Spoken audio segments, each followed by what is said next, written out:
ምን ይላል በርጮሎጂስት ይላል السلام عليكم ورحمة الله وبركاته بسم الله الرحمن الرحيم الحمد لله رب العالمين اللهم صل وسلم وبارك على نبينا محمد وعلى آله وصحبه أجمعين إن شاء الله تعالى زاري لاستوساتشو مفلقو يجاتنا سكفينت كم يسايو نغروች ውስጥ አንድ ደግሞ አስገራሚ ነገር ስላየሁ ነው ማለት ነው ይህ ጫት መቼም ማንንም እንደማይክደው ይህችን አገር እያወደማት ያለ ትውልዷን በርጮሎጂስት ይላል ኢና ሊላሂ ወኢና ኢለይሂ ራጂዑን ማን ሰማው ይላል ወጣት ትውልድ ደግሞ ተስፋ ቢስ እንዲሆን መጥፎ ነገሮችን እንዲለምድ በዛው ተያይዞ ጫት ቅሞ ነው እንግዲህ ሲጋራ የሚለመደው ሺሻ ውስጥ የሚገባው አብዛኛው ሰው ደግሞ መስበሪያ ያያለ መጠጥ የሚወስደው ማለት ነው ከዚህም አልፎ ሐሺሽ የሚወስዱ ሁሉ አሉ መጥፎ ስራ የሚሰሩ ሰዎች በመንድነው ራሳቸው የሚያደነዝዙት ራሳቸው የሚሸውዱት በዚህ ጫት ሆኗል ማለት ነው ለዛሬ አንድ ጥያቄ መጠየቅ ፈልጋለሁ ጫት በመቃም የተነሳ ማለት ነው በጣም ቃሚ ሲኮን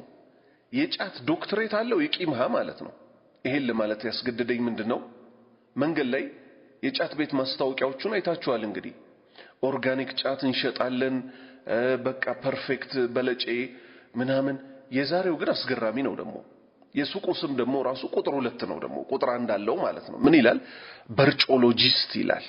ኢና ሊላሂ ወኢና ኢለይሂ ራጂዑን ማን ሰማው ይለምኩ ለምሳሌ አንድ ሰው ባዮሎጂ የሚባለውን ትምህርት ተምሮ ስፔሻላይዝ ሲያደርግ ባዮሎጂስት ይባላል ይሄ የሰው ልጅ ደግሞ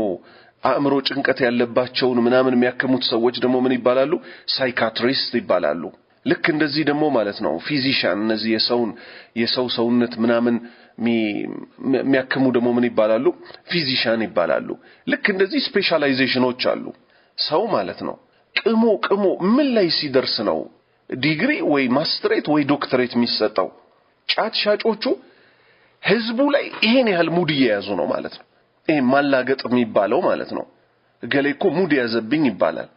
ይሄን ነገር ደግሞ ትጠሉታላችሁ እናንተ ወጣቶች ሰው ሙድ ሲይዝባችሁ ማለት ነው ጫት ሻጮቹ ይሄን ያህል ይጫወቱባችሁ በርጮሎጂስት ቁጥር 2 ይላል ያየሁት ቤት ማለት ነው በመንገድ በኩል ሳልፍ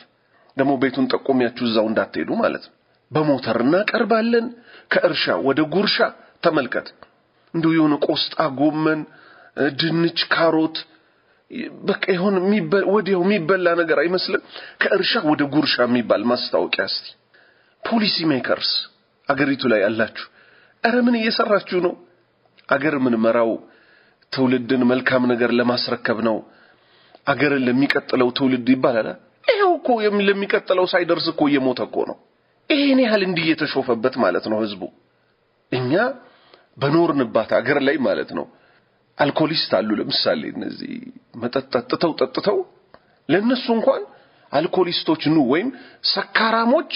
ቁጥር 1 ቁጥር 2 የሚባል መጠጥ ቤት እንኳን የለም በሰው ስም ነው መጠጥ ቤቱ ራሱ የሚሰየመው ሰካራሞች ተብሎ መጥፎ ስም ስለሆነ ኑ ስከሩ ምናምን ተብለው አያውቁ ጫት ተመልከቱ ይሄን ያህል ህዝቡን አደንዝዞት ምን እየተባለ ነው በርጮሎጂስቶች ቁጥር 2 ጫት ቤት ደግሞ የሚላየው ማለት ነው አላህ አዛኙ ይድረስልን አገር በማውደም እንጠየቃለን እኮ አንቺ እህቴ ሆይ ደሞ ሴቶችም አሁን እኮ እንደው እኮ በቃ ጉድ ያየን ነው እኮ መኪና ቆመው ሁሉ ወርደው ጫት ቤት ይገዛሉ ደሞ ጫት በቃ በእጅሽ ይሄ ቅጠል በመትቀነጥሽበት እጅ ሙያ ትማሪበትም ወጣ ብስሎ መብላትም እኮ ሙያ ነው እናቶቻችን ስፌት ይሰፉ ነበር መልካሙን ለምን አትሰሩ ጭራሽ የሴቶቹ ደግሞ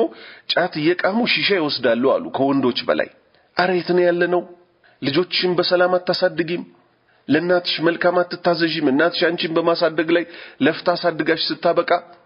አንቺ ሷን በመጦሪበት ጊዜ ጓደኞችሽ ጋር እየዞርሽ በግሩፕ ትቀማላችሁ ዛሬ እንትና ቤት ነገ እንትና ቤት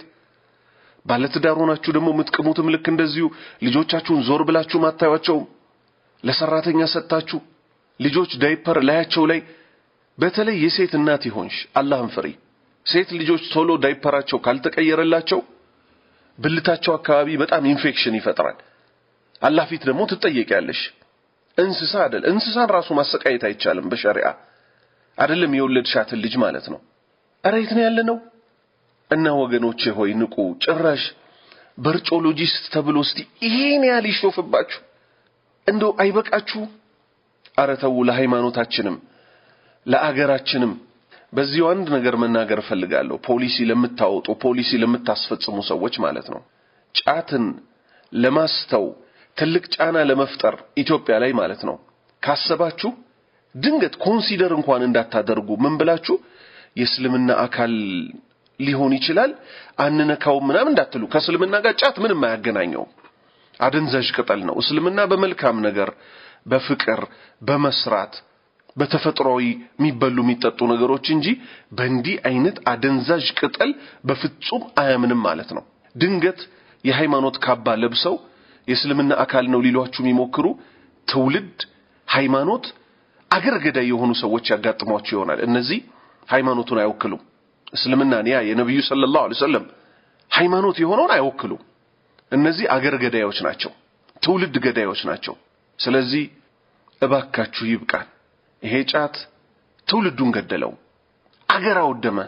ገንዘብ ጠፋ በሱ የተነሳ ትዳር ተፈታ አይምሮ በሽተኞች ባሱ ምን ያላጠፋው ጥፋት አለ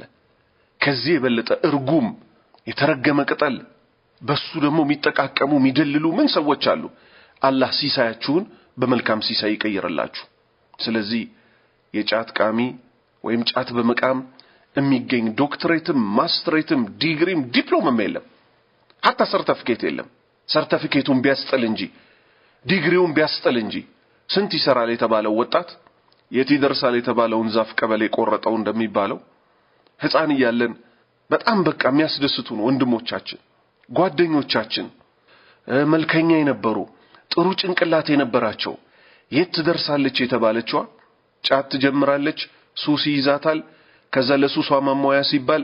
እገሌኮ ቀምጥ አድርጎ ያዛት ይባላል እገሌኮ እንትን ተጫውቶባት ደሞ ገሌ ጋር ናት አሁን እገሌ ደሞ እንዲህ አርጓት እገሌ ጋርኮ ሺሻ አስጫሽናት ይባላል ምን ነው እህቴ አላህ የፈጠረሽ ለዚህ ነው ስንት ወንድሞቻችን እንደዛ ስንት ስንጠብቃቸው የነበሩ የት ይደርሳሉ ያልናቸው 40 ዓመት ሞልቷቸው ትዳር ያለያዙ አሉ በቃ ሱሰኛ ሆኖ ማለት ነው ሰው በ40 ዓመቱ 4-5 ልጅ ወልዶ በሚስምበት ጊዜ እነሱ ገና ትዳር ውስጥ አልገቡም ዝሙት ይሰራሉ መጠጥ ይጠጣሉ ሐሺሽ ያጨሳሉ ከየት ጀምሮ በለኛ ከጫት ጀምሮ ከዚህ ካደገኛ መርዝ ጫት እናንተ ሰዎች ሆይ መስጂድ ዙሪያ ላይ ጫት ምትሸጡ አላህን ፍሩ መስጂድ አላህ የሚወሳበት ታላቅ ቦታ ነው እሱ የሚመለክበት ቦታ ነው እንጂ ይሄ መርዘኛ ቅጠል የሚሸጥበት አይደለም ስለዚህ አላህ ባሪያዎች ሆይ አላህ Subhanahu Wa Ta'ala ከሱስ የጸዳ ከሽርክ ከቢድዓ የጸዳ ትውልድ አላህ ይስጠን وصلى اللهم على نبينا محمد وعلى آله وصحبه أجمعين سبحانك اللهم ربنا وبحمدك أشهد أن لا إله إلا أنت أستغفرك وأتوب إليك